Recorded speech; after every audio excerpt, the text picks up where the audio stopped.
Hello, unstoppable writers. I am so glad that you are here. Have you ever felt overcome with doubt? Do you ever wake up in the middle of the night or perhaps when you're going to sleep and your mind is spinning and you think, should I write? Am I a writer? What if I don't have enough skill?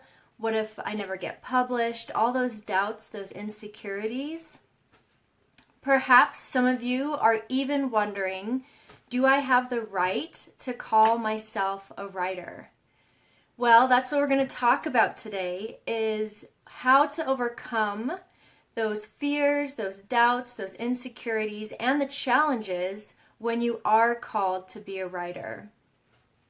I remember when I was in school, my English teacher brought in this book. It was this really thick book. It was critically acclaimed.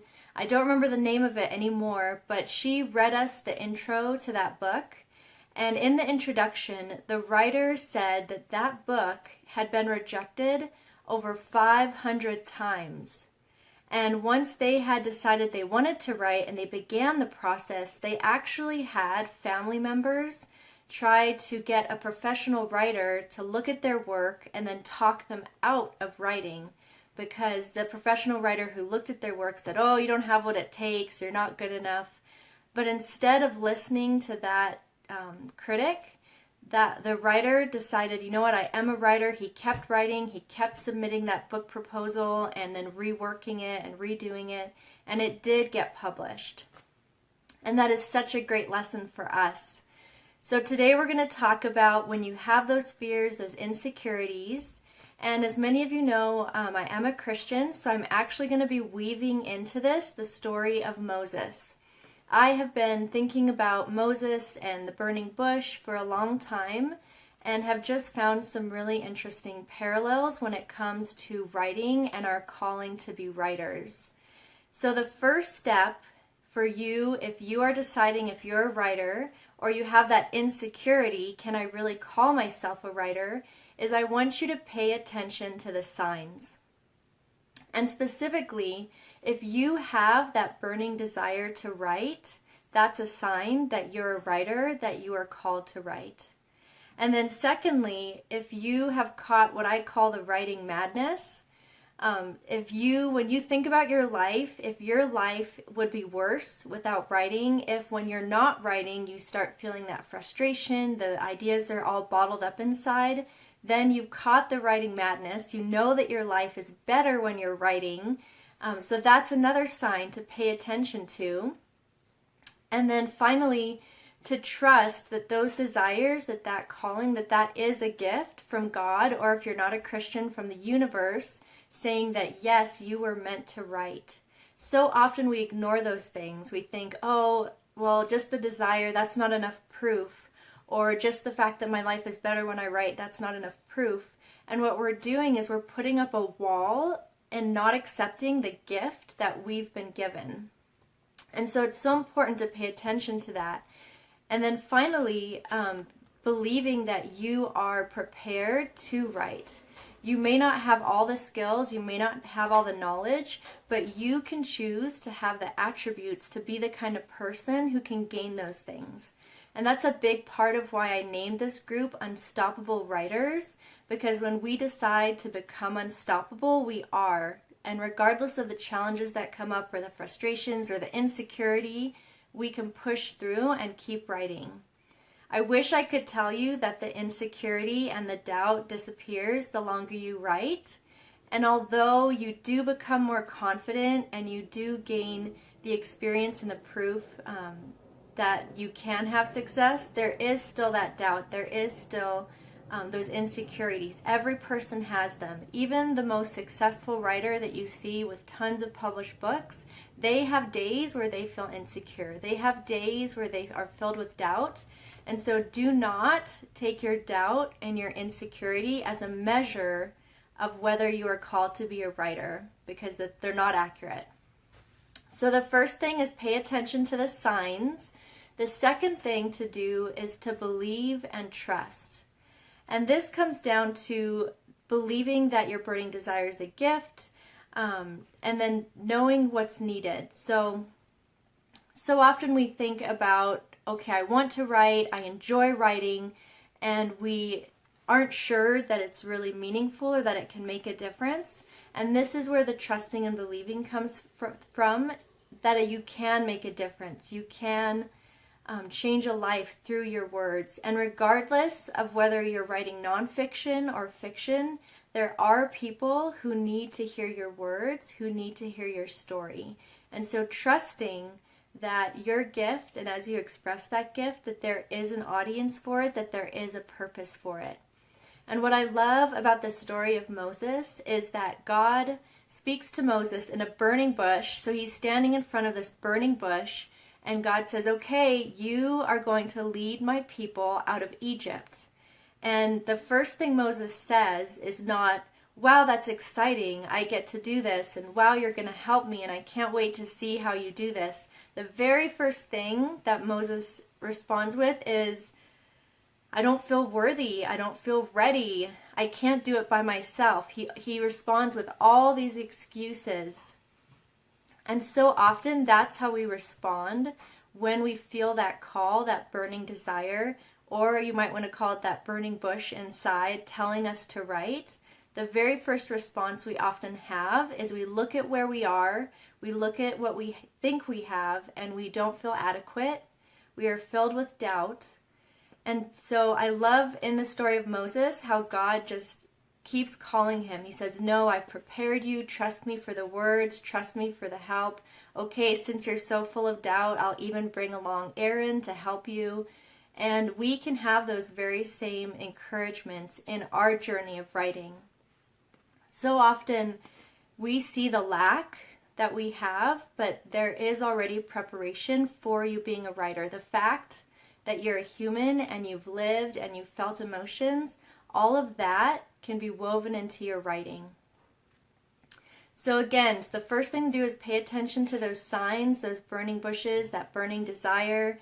And then it's believing and trusting that there is a purpose for your writing and that you are being called to use your gift. And then the third thing, the third step to do to overcome your insecurity and your doubt when you're called to be a writer is just to start moving. The first thing when I'm moving forward is declaring that you're a writer. I read some of the comments in our group this week, and I know there's many of you who are struggling to even say those words. It's so much easier to say, I like writing, or writing's my hobby, but you're really doing yourself a disservice, because it does not matter how accomplished you are, how much you have published. When you declare, I am a writer, you're taking a stand. I think about the novels that we love and the heroes that we love in those books. We wouldn't want to read a book where half the book is just the hero deciding whether or not they want to participate in the conflict or the fight.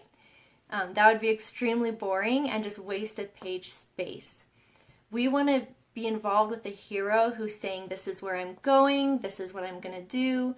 And so I really think of it, you are in a story, your life, and you get to decide what kind of character you're going to be.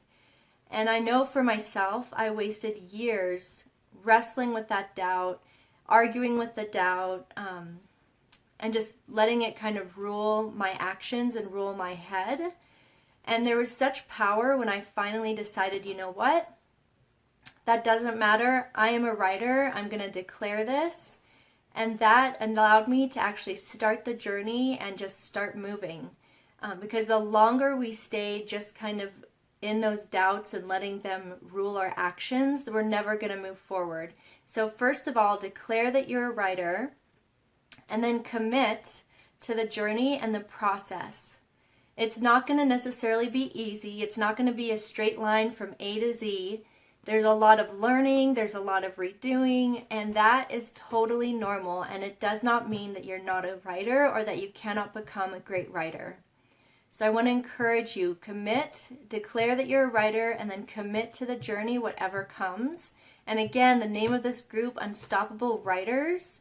We're not saying famous writers, we're not saying billionaire writers. We're saying, you know what? This is about who we are, and we want to be unstoppable. We're not going to let the doubt, the insecurity determine our actions. We are going to choose to show up every day. We're going to choose to write the message that's on our heart, or the story that we see in our dreams. We're going to write that, and that's what makes us unstoppable, and that's what makes us writers, the fact that we write. So, okay, you saw the signs, you believe and you trust, you're moving forward, declaring, committing. And then the last thing is just to keep doing it one step at a time. And as you're doing it one step at a time, I want you to pulverate, to banish perfectionism.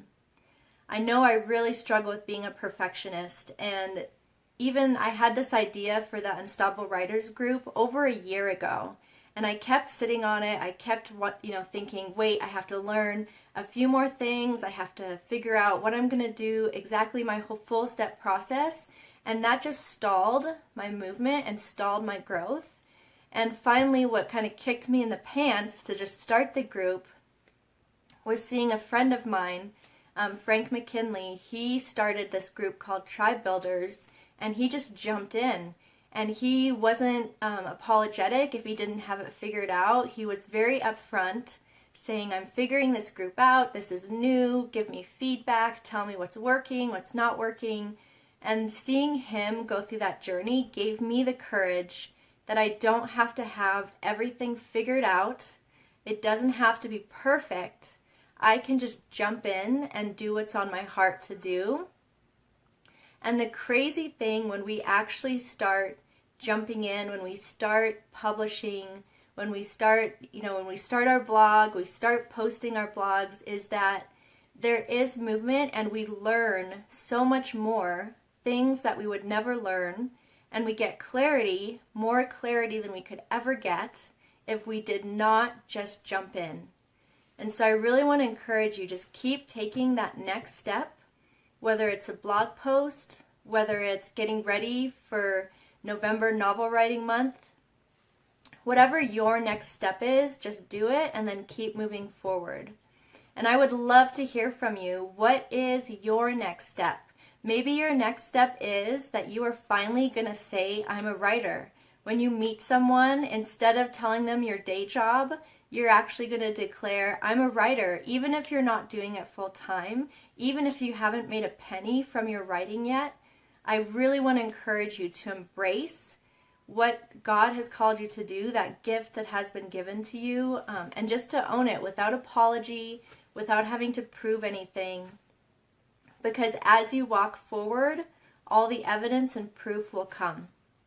Okay, guys, I hope you have a great day, and I will talk to you soon. Bye.